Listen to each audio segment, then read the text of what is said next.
Morning students.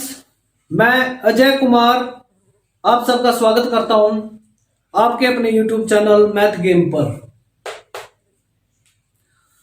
तो प्यारे बच्चों, मैं आपके लिए 2.1 एक्सरसाइज लेके आया था 10th क्लास की पॉलिनोमियल यानी कि बहुपद। बहुपद के बारे में अगर मैंने आपको पिछले वीडियो में पूरी जानकारी शायद नहीं दी थी, तो अभी 2.2 एक्सरसाइज में हमें उसकी जरूरत पड़ने वाली है। तो मैं बता देता हूं आप सबको। बहुपद का मतलब बहु माने बहुत सारे पद हों जिसमें पोली एक ग्रीक नेम है, इसका मतलब भी मैनी यानी कि बहुत सारे होता है। बहुत सारे पद हों जिसमें, अब पद कौन कौन से हैं हमें अगर बात पद की करें तो पद दो संख्याओं से मिलकर के बनता है। दो प्रकार के पदों से मिलकर के पद बनता है, चर और अचर पद यानी कि टर्म। चर को कहते हैं हम इंग्लिश में वेरिएबल, अचर को कहते हैं नॉन वेरिएबल। देखिए, हिंदी मीडियम और इंग्लिश मीडियम वाले बड़े ध्यान से समझेंगे। वेरिएबल और नॉन वेरिएबल क्या चीज है ये? वेरिएबल मतलब बीज, चर, अज्ञात पद जिनका हमें मान नहीं पता होता। आप कहते हो ना क्वेश्चन करते समय, मान लीजिए कि इसकी संख्या बराबर x, ये x y z a b c ये सब क्या है? हमारे चर हैं, वेरिएबल्स हैं। अचर मतलब 1 2 3 ये सारे नॉन वेरिएबल्स हैं। अकेला चर या अचर भी हमारा पद बनाता है, दोनों मिलकर के भी पद बनाते हैं। अगर मैं बोलूं x तो वो एक बहुपद है। मैं बोलूं आपको 2x तो भी एक बहुपद है। मैं बोलूं आपको 2x जमा 3 ये भी एक बहुपद है, पॉलिनोमियल है। तो पॉलिनोमियल के लिए हम पढ़ रहे हैं चर और अचर पद का, आपको पता चल गया होगा। इन दोनों से मिलकर हमारा बहुपद बनता है। अगर बहुपद में चर की घात यानी कि वेरिएबल की पावर कुछ भी नहीं है, लाइक एज 2x प्लस 3 या 2x प्लस 2y समथिंग, ये हमारा लीनियर पॉलिनोमियल यानी कि रैखिक बहुपद हम इसको बोलेंगे, रैखिक बहुपद। अगर पावर सबसे बड़ी इसमें दे दी जाए, जैसे 2x स्क्वायर प्लस 1 2x की 2 जमा 1, तो सबसे बड़ी घात कितनी है? 2 है। तो हम यहां पे बहुपद बोलेंगे द्विघात बहुपद। क्या बोलेंगे? द्विघात बहुपद। अगर पावर 3 है तो त्रिघात बहुपद, क्यूबिक पॉलिनोमियल, क्वाड्रेटिक पॉलिनोमियल। द्विघात बहुपद मतलब क्वाड्रेटिक पॉलिनोमियल, रैखिक बहुपद मतलब लीनियर पॉलिनोमियल। ज्यादा गहराई में नहीं जाते क्योंकि इसकी हमें इतनी ज्यादा आवश्यकता नहीं है। सीधा सीधा अपने 2.2 एक्सरसाइज पर आ जाते हैं। आप भी आ जाइए अपना मैथ में, एक्सरसाइज 2.2 ओपन कर लीजिए।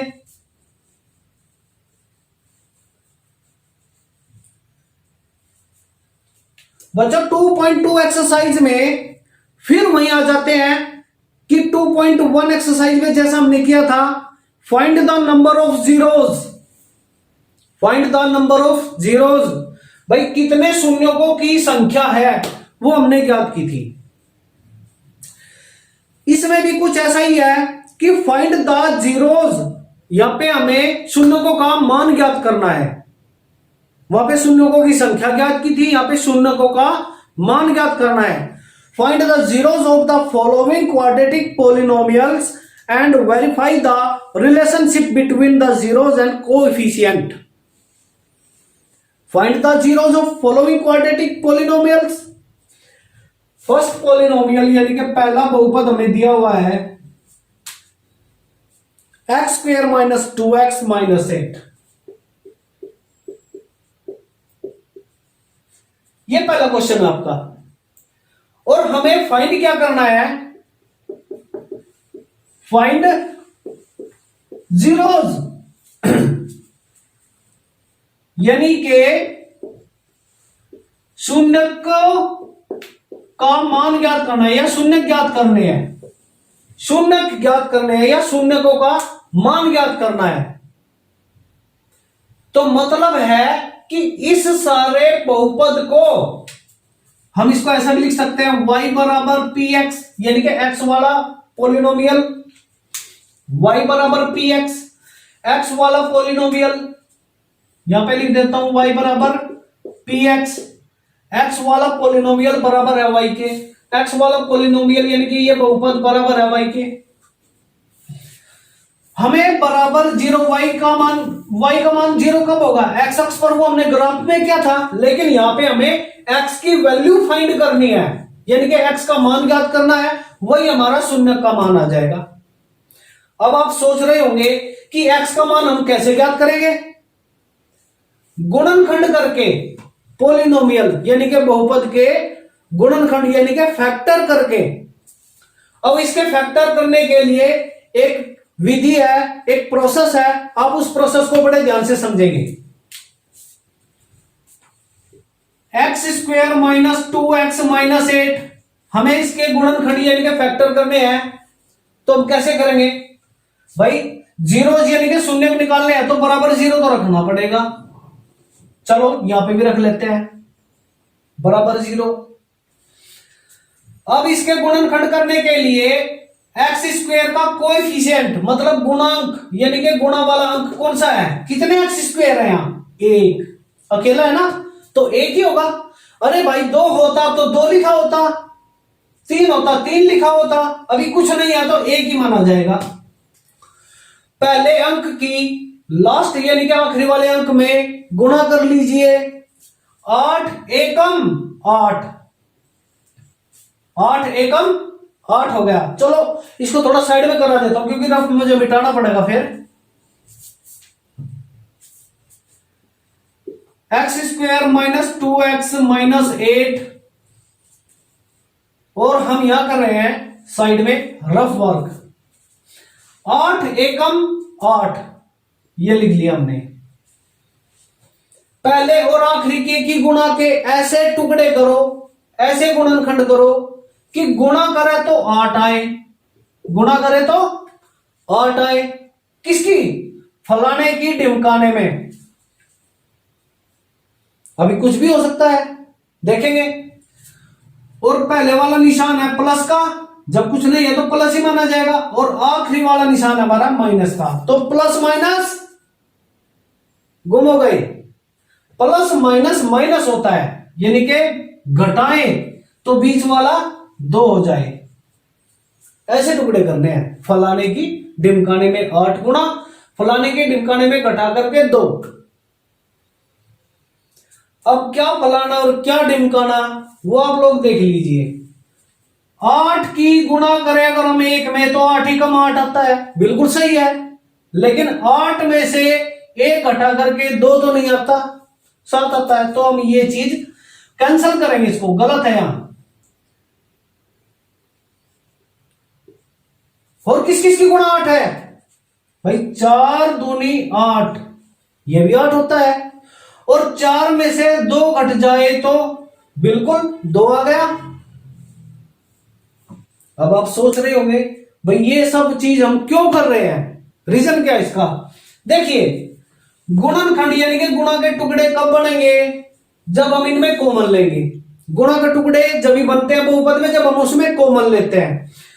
इन दोनों में कॉमन लेंगे तो ये अकेला रह जाएगा, ये परेशान हो गया भाई मुझे अकेला छोड़ दिया, इसका तो जोड़ा नहीं बना। अगर इन दोनों को लेंगे तो ये अकेला रह जाएगा, ये रोने लगेगा। तो 3 से 4 बनाने के लिए हम ये प्रोसेस कर रहे हैं, 3 से 4 बन जाए, पहले की आखिरी के की गुणा की, 4 दूनी 8, माइनस प्लस माइनस घटा के आ गया 2, 4 दूनी 8, 4 में से 2 गया 2, तो जो ये बीच का 2x है जो हमने बनाया है, इस 2x की जगह 4x माइनस 2x मैं लिख दूं, कोई दिक्कत तो नहीं है, क्योंकि 4x में से 2x घट गया, 2x ही बचेगा। लिख लीजिए x की 2 माइनस 2x की जगह हमने लिख दिया 4x minus 2x, bracket close कर दो, कभी निकल के भाग जाए। बंद करके रख दिया इसको। चलो अब धीरे से बाहर निकाल लो। x की 2 माइनस बाहर है तो अंदर के चिन्ह पलटी हो जाएंगे, minus plus minus 4x minus minus plus 2x minus 8। बच्चों अब ये 1 2 3 4 पद हो गए, 2 में यहां कॉमन हो जाएगा, 2 में यहां कॉमन हो जाएगा, तभी हमारे फैक्टर हो जाएंगे। कैसे? दोनों में कॉमन हमें क्या दिख रहा है? 4 इसमें है, इसमें तो नहीं है, नहीं है। x इसमें है, x इसमें भी है, तो दोनों में x कॉमन हो गया। अंदर क्या बच गया? x की 2 थी, एक बाहर एक अंदर आ गया, आगे आ गई माइनस, 4x में से x बाहर चला गया, 4 अंदर आ गया, आगे आ जाती है हमारी प्लस। इन दोनों में कॉमन क्या है भाई? 2 के पहाड़े में 2 भी आता है और 2 की टेबल में 8 भी आता है, 2 चौके 8, तो दोनों में 2 कॉमन आ गया। अंदर क्या गया? 2x में से 2 बाहर आ गया, x अंदर चला गया, आगे आ गई माइनस, प्लस माइनस माइनस, 2 चौके 8। अब आप देख लीजिए दोनों में x माइनस 4 कॉमन है, सेम सेम बच गया। इसका मतलब यहां तक हमारा क्वेश्चन ठीक है। दोनों में से x माइनस 4 को हम बाहर निकाल लेंगे, बाहर क्या बच गया? x बच गया, प्लस में 2 बच गया, ये हमारे टुकड़े आ गए, यानी कि गुणनखंड आ गए। मैंने आपको पहले ही बताया था शून्यकों का मान ज्ञात करना है, नंबर जीरोस फाइंड करना है, तो बराबर 0 हमें रखना पड़ेगा। अब 0 बराबर में रख दिया तो इन दोनों की गुणा 0 आ रही है। अब दो संख्याओं की गुणा 0 कब आती है? या तो ये वाला 0 या ये वाला 0, या तो x माइनस 4 बराबर 0 या x प्लस 2 बराबर 0। यदि x माइनस 4 बराबर 0 रखे तो x बराबर माइनस 4, आगे जाके क्या हो जाएगा? प्लस का 4। एक तो ये आ गया आपका शून्य की यानी कि जीरोस। और यदि x प्लस 2 बराबर 0 रखे तो x बराबर 2 प्लस का उधर जाके क्या हो जाएगा?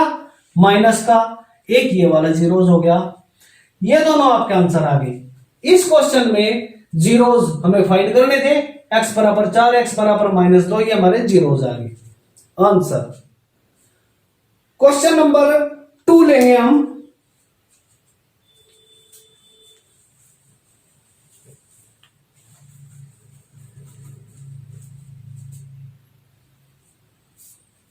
उसमें भी हमें शून्यकों की संख्या शून्य ज्ञात करने हैं, यानी कि फाइंड जीरोस। तो बच्चों 4s की 2 माइनस 4s जमा 1, 4s की 2 माइनस 4s जमा 1।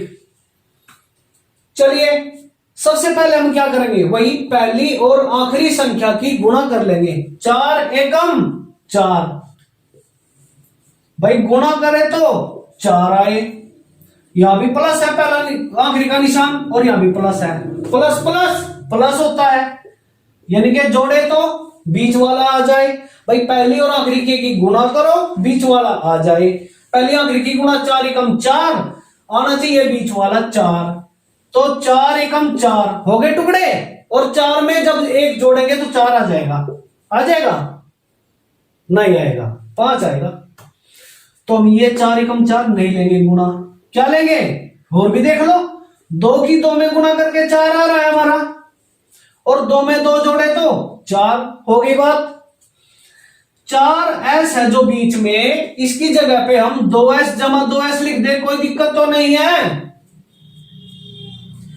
तो 4s की 2 माइनस 4s की जगह 2s जमा 2s लिख दिया, प्लस 1 कर दिया। 4s की 2 माइनस 2s है, 12 के माइनस प्लस माइनस का 2s हो गया, माइनस प्लस माइनस फिर 2s हो गया। भाई अंदर से जो भी बाहर आएगा, माइनस अगर बाहर है तो चिन्ह पलटी हो जाएंगे, प्लस 1। इन दोनों में कॉमन क्या है? 4s की 2s में 2 के पहाड़े में 4 भी आता है, 2 के पहाड़े में 2 भी आता है, यानी कि 2 तो कॉमन है। s दोनों में है, s भी कॉमन है। अंदर क्या बच गया हमारा? 2 दूनी 4, यानी कि 4 में से 2 बाहर 2 अंदर। s की 2 थी, एक s बाहर आ गया, एक s अंदर आ गया। आगे आ जाती है माइनस, 2 था वही बार चला गया, s था वही बार चला गया। यहां पे कुछ नहीं बचा। जिसका कोई नहीं होता उसका ऊपर वाला होता है। ऊपर वाला कौन होता है? सबका मालिक, और सबका मालिक एक है। यहां पे 2s था, 2 भी बाहर चला गया, s भी बाहर चला गया, कुछ नहीं बचा। तो जिसका कोई नहीं होता उसका ऊपर वाला सबका मालिक एक है। यहां माइनस आ गया आगे। दोनों में कॉमन क्या है? s इसमें तो नहीं है, 2 इसमें भी नहीं है, तो कुछ भी कॉमन नहीं है इसमें। और जिसमें कुछ भी कॉमन नहीं है तो क्या कॉमन लेंगे? जिसका कोई नहीं है, जिसमें कोई कॉमन नहीं है उसमें क्या कॉमन होगा? सबका मालिक एक। तो 2s अंदर आ गया, minus plus minus, minus plus minus, एक ही कम एक, 2s माइनस 1, दोनों में से कॉमन आ गया, 2s बच गया, माइनस 1 बच गया, फिर वही 2s माइनस 1 बच गया। हमने देखा कि शून्यकों का मान ज्ञात करने के लिए हमें बराबर 0 तो रखना पड़ेगा। यदि 2s माइनस 1 बराबर 0 तो 2s बराबर माइनस 1 वहां जाके प्लस 1 हो गया, s बराबर 1, 2 गुणा में है तो यहां पे डिवाइड यानी कि बटे में आ जाएगा, s का मान 1/2। फिर से यही प्रोसेस, यदि 2s माइनस 1 बराबर 0 तो 2s बराबर 1 उधर जाके प्लस हो जाएगा, s बराबर 1/2 में आ जाएगा यहां 2, क्योंकि 2 गुणा में भाग में आ जाएगा। तो s के यहां 2 शून्य का आगे 1/2, 1/2 आ गया समझ में? चलिए नेक्स्ट क्वेश्चन करते हैं। 6x² - 3 - 7x।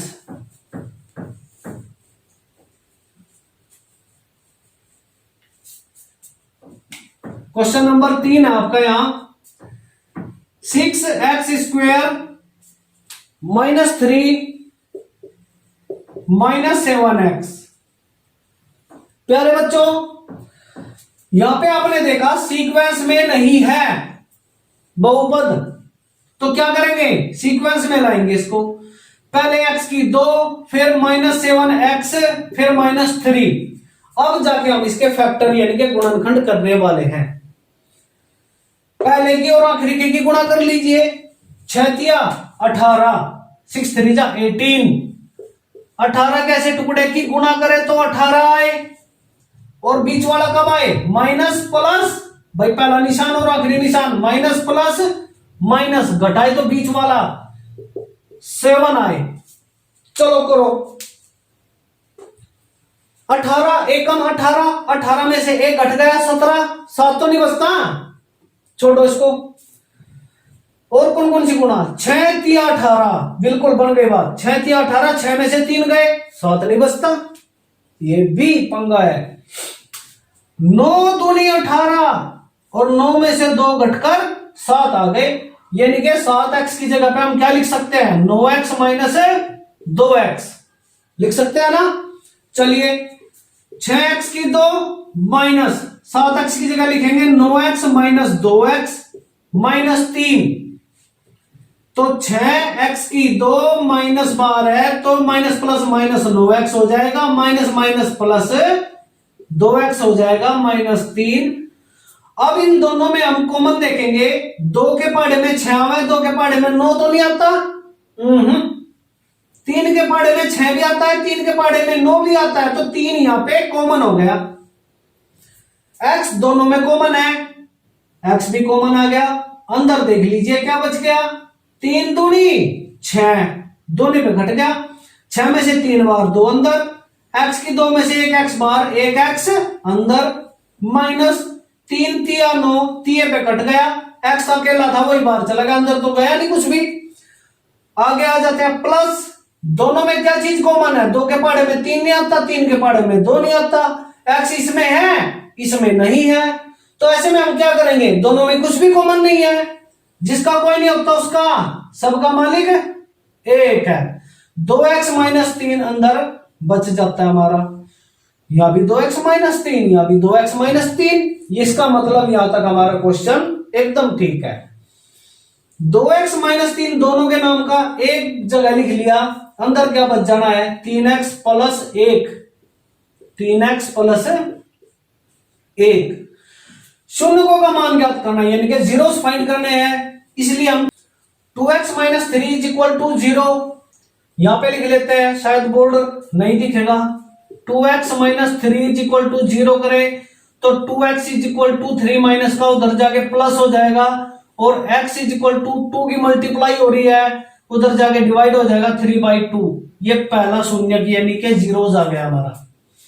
दूसरा 3x प्लस 1 अगर हम 0 पुट करें, 3x प्लस 1 0 पुट करें तो 3x इज इक्वल टू 1 पर उधर जाएगा माइनस का हो गया, x is equal to minus 1/3, ये दूसरा जीरोस आ गया। तो दोनों आंसर आ जाते हैं हमारे। प्यारे बच्चों, आशा करता हूं ये पीरियड आपको बहुत अच्छा लगा होगा। अगर आपको अच्छा लगा तो शेयर कीजिए, जो 10वीं कक्षा में पढ़ते हैं उनको बताइए, अपने सहयोगियों साथियों को बताइए, और रिलेशन में भी बताइए, सब्सक्राइब करवाइए, और चैनल की बेल आइकन को जरूर प्रेस कर लीजिएगा ताकि नेक्स्ट वीडियो आपके लिए जल्दी से उपलब्ध हो जाए, समय से आपके सामने पहुंच जाए। तो बच्चों, मैं चाहता हूं आप अच्छे से अपना कोर्स करें। धन्यवाद।